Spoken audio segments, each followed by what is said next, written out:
So I'm going to talk about what happens to someone, when they fall on their tailbone, which the implications, there are so many things that happen and most people don't recognize it. Most people just think there's an impact at just the tailbone itself and that the tailbone turns under, and that may very well be true. But actually, so we're going to talk about this, is that your tailbone is attached to your sacrum, which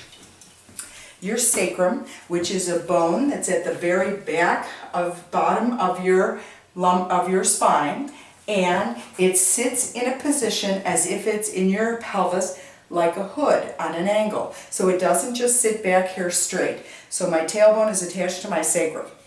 When I fall on my tailbone, when someone falls on their tailbone, there are only two things that can happen. One is that my tailbone itself, that my whole sacrum itself, actually goes more horizontal. When I've hit the bottom, it goes more horizontal.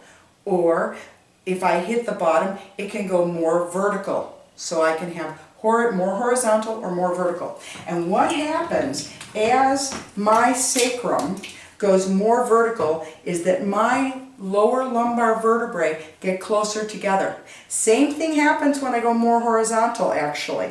Even though it goes horizontal, it's been driven upwards, and my bottom L4, L5 will get closer together and can actually squeeze the discs. Okay, that's one piece of what happens when I fall on my tailbone. Besides having the tailbone itself turning under, it's possible to do that. The other thing is that my sacrum is floating between my two hip bones here. And all of those together, my hip bones and my sacrum, create a pelvic bowl. This is a bowl, okay? And when I hit on my sacrum, it changes the shape of my pelvic bowl.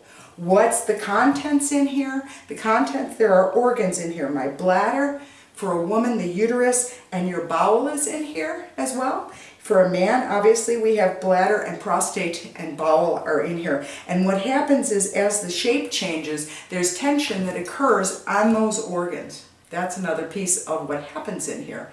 For a woman who hasn't had children yet, that changing of the shape of the pelvic bowl makes it more difficult, A, to carry the child. The child will be carried higher and she won't be as open through the whole cavity. The other thing that may happen when she falls on her tailbone is that now the shape change makes it much more difficult for her to actually have the baby at the time of when she's in labor, partly because what happens is that the direction of the exit changes when you have a tailbone fall. Now, many other things happen, but one of the other biggest things that happen is that there are 3 layers of fascia, which is connective tissue, around your brain and spinal cord. The deepest layer that really follows the contours of your brain and goes down around the spinal cord, they come down, those layers come through this spinal canal and attach onto your sacrum. The deepest, most layer of those membranes attach on your tailbone. When you have an impact at the bottom, there is a tension and actually a reverberation that goes up and tenses that whole layer of fascia around the brain and intensifies sort of the stress and tension that is in our bodies. So a tailbone fall is not just, oh, it happened here at the bottom.